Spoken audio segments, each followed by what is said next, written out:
2, 3. Assalamualaikum Ibu. Waalaikumsalam warahmatullahi wabarakatuh. Ibu, silakan duduk. Sebelumnya perkenalkan ya, saya Bidani Lianti yang bertugas pada pagi hari ini. Ini betul dengan Ibu Windy? Betul Ibu. Oke, di janjinya ini ingin melakukan pemasangan ini ya, AKDR atau IUD, betul Ibu? Betul Ibu. Betul. Oke Ibu, sebelumnya nanti kita akan ada sesi diskusi, kemudian juga pemeriksaan terlebih dahulu untuk screening apakah Ibu bisa menggunakan KB IUD atau tidak. Kalaupun misalnya nanti menggunakan KB IUD, nanti prosesnya kurang lebih dari awal sampai akhir bisa memakan hingga 30 menit. Seperti itu. Bagaimana? Apakah Ibu bersedia? Baik, jika bersedia, mari kita membaca basmalah terlebih dahulu bersama-sama. Oke Ibu, kalau boleh saya tahu ya, apa alasan Ibu ingin menggunakan KB ini? Ibu, saya untuk menjarakkan Ibu. Oh, menjalankan kehamilan. Anak terakhirnya usia berapa? Baru 6 bulan. Oh, 6 bulan. Sudah datang haid? Sudah Ibu. Oh, sekarang hari keberapa haidnya? Hari keempat. Oh, hari keempat. Sudah sedikit atau masih banyak? Masih sedikit. Udah sedikit. Oh, udah sedikit. Oke. Ini anak yang keberapa, Bu? Anak yang kedua Ibu. Anak yang kedua. Anak yang pertama menggunakan apa setelah anak yang pertama? Kemarin pakai KB suntik Ibu. Oh, KB suntik. Kenapa ingin ke IUD kira-kira? Yang mau coba hal baru Ibu. Oh, mencoba hal yang baru. Baik. Oke. Ibu kira-kira selama ini Ibu apakah ada riwayat penyakit misalnya kayak radang panggul, terus penyakit menular seksual ataupun misalnya kayak infeksi saluran kemih seperti itu ada tidak Ibu? Enggak ada Ibu. Tidak ada. Kalau misalnya kayak keputihan yang banyak, berbau seperti itu ada tidak Bu? Tidak ada. Baik, kalau misalnya tidak ada, kita nanti sebetulnya bisa ya menggunakan KB ini. Nah, kira-kira yang Ibu ketahui tentang IUD itu apa aja? Setelah saya KB IUD itu dipasang di rahimnya Ibu, terus bisa dipakai jangka panjang. Oh iya, betul sekali ya. Kalau begitu izin saya jelaskan ya Ibu ya. Iya Ibu. Oke, AKDR ini merupakan alat kontrasepsi dalam rahim. Betul, sama yang kata Ibu katakan, di dalam rahim. Ini tuh bentuknya itu beda-beda sebetulnya, tapi yang biasa kita gunakan adalah bentuknya huruf T. Di sini tuh ada tembaganya. Nanti si tembaga tersebutlah yang menyebabkan sperma yang masuk ke dalam rahim itu dia meninggal gitu ya. Jadi nanti nggak bisa terus ketemu sama sel telurnya. Ini tuh sangat efektif dan juga aman. Kurang dari 1 kehamilan terjadi pada mereka yang kurang 1 dari 10 itu kurang ya terjadinya kehamilan. Kemudian dapat dicabut kapan saja. Jadi kalau misalnya Ibu ingin dicabut, ingin melakukan program hamil lagi, bisa dicabut gitu ya kapan saja, asalkan apa? Datang langsung ke tenaga kesehatan. Bekerjanya bisa sampai 10 tahun, tapi rata-rata 8 tahun sudah dicabut gitu. Kemudian mendapat menyebabkan perdarahan haid atau menyebabkan kram. Jadi kalau misalnya Ibu ada riwayat misalnya menstruasinya itu nyeri banget sampai Ibu tidak bisa beraktivitas, Ibu tidak dianjurkan pakai ini. Karena apa? Karena kalau misalnya ini salah satu efek sampingnya akan menyebabkan menstruasinya itu lebih banyak dan juga lebih nyeri. Seperti itu. Kalau Ibu haidnya gimana? Normal sih Bu. Normal, tidak nyeri banget gitu. Dia tuh nyeri tapi nggak nyeri banget, masih bisa beraktivitas. Oh iya. Terus kemudian tidak melindungi dari HIV/AIDS. Jadi kalau misalnya Ibu sering berganti-ganti pasangan, mohon maaf ya, nah ini tidak melindungi seperti itu. Jadi kalau misalnya ingin melindungi harusnya pakai kondom, tidak pakai AKDR seperti itu ya. Kemudian siapa aja yang bisa memakai? Sebetulnya semua orang itu bisa ya kalau misalnya dia dalam keadaan sehat. Tapi ada beberapa orang yang tidak bisa pakai. Siapa? Yang sedang hamil tentu ya, karena ini kan alat kontrasepsi. Itu baru saja melahirkan. Jadi kalau misalnya sudah melahirkan pada hari kedua, ketiga itu sudah tidak bisa karena harusnya kurang dari 6 jam setelah melahirkan gitu ya. Kalau misalnya hari ke-28 tapi masih masa nifas itu tidak bisa. Tapi kan Ibu sudah haid lagi, sudah selesai ya masa nifasnya itu bisa. Kemudian resiko IMS tadi yang berganti-ganti pasangan. Kemudian menstruasi yang tidak biasa, kalau menstruasinya terlalu banyak itu tidak boleh. Kemudian bagi mereka yang mengalami infeksi masalah panggul, misalnya ada keputihan yang banyak, seperti itu ada beberapa permasalahan, itu tidak boleh ya. Tidak boleh menggunakan KB itu. Kemudian efek sampingnya apa saja? Efek sampingnya itu pada setiap orang, pada setiap individu itu berbeda-beda ya, tergantung adaptasi tubuhnya. Tapi biasanya yang terjadi itu adalah kram selama beberapa hari itu setelah pemasangan, kemudian flek atau bercak, kemudian haidnya semakin lama semakin banyak seperti itu ya. Kram pada saat haid itu sudah biasa gitu ya, tapi beda-beda pasti pada adaptasi tiap tubuhnya itu beda-beda. Kemudian nanti proses pemasangannya bagaimana? Nah, proses pemasangannya itu kita mulai dari pemeriksaan panggul dulu. Apakah panggul ibu itu akan cocok gitu ya digunakan untuk AKDR atau tidak. Kemudian kita bersihkan mulut-mulut vaginanya, kemudian pemasangan AKDR nanti akan ada spekulum gitu ya yang cocok bebek itu untuk melihat porsionya. Kemudian kita masukkan alatnya, diukur dulu apakah cocok atau enggak. Kemudian kalau misalnya sudah, nanti kita masukkan rahimnya masukkan ke dalam rahim ya AKDR yang tadi bentuknya seperti T seperti itu ya. Kemudian kapan bisa memasangnya? Kapan saja kalau misalnya tidak sedang hamil, kemudian tadi ya setelah melahirkan misalnya, tapi selesainya setelah 6 minggu itu bisa, tapi sebelum 6 minggu itu tidak bisa gitu. Apalagi kalau misalnya setelah atau lagi masa menstruasi hari terakhir itu bisa memasangkan agar mengurangi rasa sakit gitu ya. Kemudian hal apa aja yang perlu diingat? Yang perlu diingat karena ini kan jangka panjang ya, jadi ibu harus ingat apa jenis AKDR yang dipasang, mereknya apa gitu ya, bentuknya seperti apa, karena kan banyak ya modelnya gitu, nanti harus tahu. Kemudian kapan harus melepasnya, jadi karena lama kelupaan misalnya, nah itu hati-hati ya, saling mengingatkan, nanti bisa dikonsultasikan dengan keluarga juga. Nah, kalau misalnya ibu mengalami terlambat haid karena IUD ini tidak mengganggu siklus haid, tapi tiba-tiba ibu malah tidak haid, itu harus dicurigai, khawatirnya terjadi kehamilan. Kemudian kalau misalnya benang AKDR-nya tidak teraba pada saat pemeriksaan oleh mandiri gitu ya, nanti saya akan jelaskan caranya. Kemudian kemungkinan terkena IMS atau misalnya nyeri bagian bawah perut yang berlangsungnya sangat lama sekali, tidak bisa tertahankan. Nah, itu ibu langsung datang ke tenaga kesehatan seperti itu. Sebelumnya apakah sudah dikonsultasikan terlebih dahulu dengan suami? Sudah ibu. Sudah, suami menyetujui? Setuju ibu. Oke, kalau begitu ibu apakah ada yang ingin ditanyakan? Sudah, efek sampingnya. Sudah, tadi efek sampingnya kalau misalnya ibu ada kram-kram perut kayak gitunya, haidnya semakin banyak, waktu haidnya nyeri gitu ya, misalnya nyeri pinggang, itu salah satu efek sampingnya, tapi dia tidak bisa mempengaruhi siklus haidnya akan tetap lancar gitu, karena dia tuh kerjanya hanya lokal, tidak seperti hormon kan. Kalau misalnya hormon ibu sebenarnya pakai suntik pasti haidnya berpengaruh karena dia hormon kayak gitu ibu. Ada yang ingin ditanyakan kembali? Tidak ada. Kalau tidak ada bisa diulang apa misalnya yang menjadi pemahaman ibu setelah saya menjelaskan. IUD itu alat kontrasepsi yang dimasukkan dalam rahim itu bisa dipakai dari 8 sampai 10 tahun ya. Betul. Terus ada efek sampingnya juga. Efeknya itu kram beberapa hari setelah pemasangan, terus bercak flek juga. Terus kalau misalnya ada gangguan menstruasi, patut dicurigai hamil. Iya betul sekali ya. Nanti kalau misalnya ada tanda-tanda yang tidak biasa, ibu pokoknya langsung datang ke tenaga kesehatan agar diperiksa terlebih dahulu gitu ya. Seperti itu. Kalau misalnya tidak ingin ada yang ditanyakan, nanti akan pemeriksaan tadi ya setelah seperti yang saya jelaskan. Bagaimana, Pak, ibu bersedia? Bersedia. Oke, kalau bersedia bisa ditanda tangan di sebelah sini untuk persetujuannya. Oke, kalau begitu ibu bisa ke kamar mandi untuk melangsungkan kandung kemih. Sementara itu saya siapkan alatnya. Gitu ya. Silakan, Bu. Berapa menit? Like di pause dulu aja. Jangan tutup video jadi biar nggak lama ya. Oke, 1, 2, 3. Ibu tadi sudah pasangkan kandung kemih? Sudah ibu. Oke, silakan Bu untuk timbang berat badan terlebih dahulu. Oh iya, berat badannya 60 kilo ya Bu. Silakan boleh berbaring Bu, kita akan periksa tensian dulu ya Bu ya. Kamu bakso itu.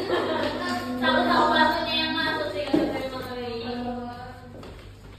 Bu, kita melakukan pemeriksaan.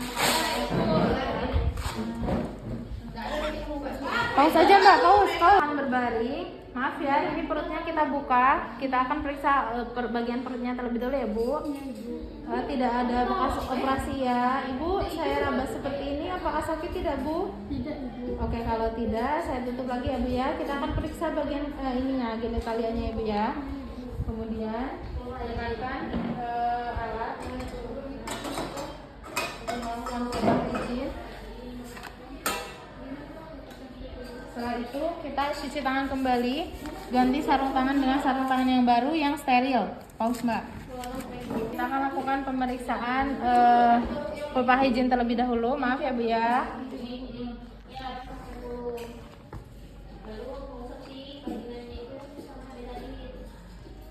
Sudah.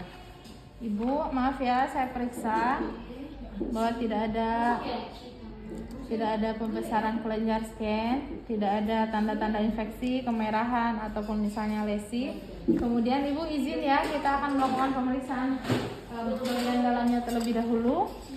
Ibu boleh tarik nafas ya Bu ya. Ini tuh harusnya udah di ujung ini. Periksa bagian porsionya. Bagian porsionya tidak terdapat lesi atau cairan seperti cairan apa ya, kayak keputihan dan lain-lain. Ibu bisa tarik nafas Bu, kita akan lepaskan. Kemudian Ibu maaf ya, saya akan melakukan pemeriksaan dalam. Tarik nafas Bu. Tarik nafas, oke.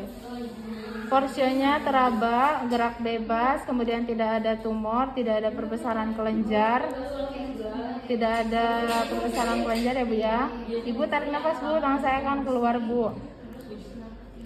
Oke. Setelah itu cuci tangan kembali. Persiapan untuk menunjukkan bagian IUD. Ini cuci tangan. Kemudian dekatkan alat yang akan kita gunakan.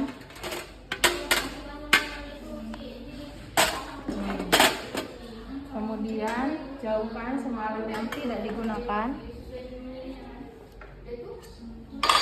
Ini bekas tadi.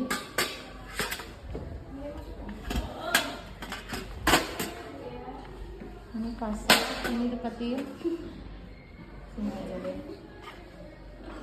Ini kombetadin. Setelah itu udah langsung buka.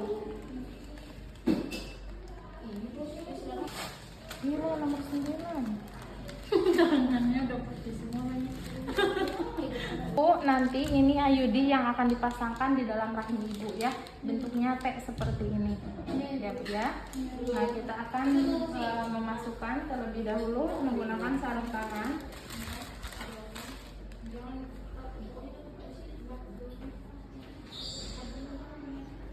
Pause aja Mbak.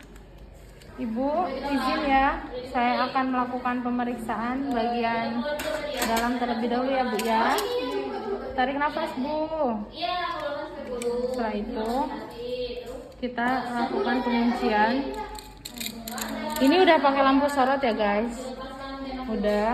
Udah gitu kita lakukan DTT terlebih dahulu.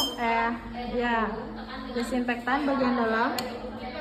Udah didesinfektan, barulah kita pasang tenakulum. Pasang tenakulum ini di angka 11 atau di angka 1. Pasang tenakulum. Setelah tenakulum terpasang, pasangkan sonde no touch. Nah, pemasangan sonde.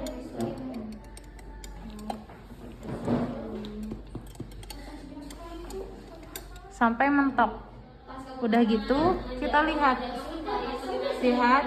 ukurannya pas kan. Jika ukurannya berada di ukuran 8 atau 7, kita ukurnya samakan dengan bagian ini ya. Kemudian boleh ya.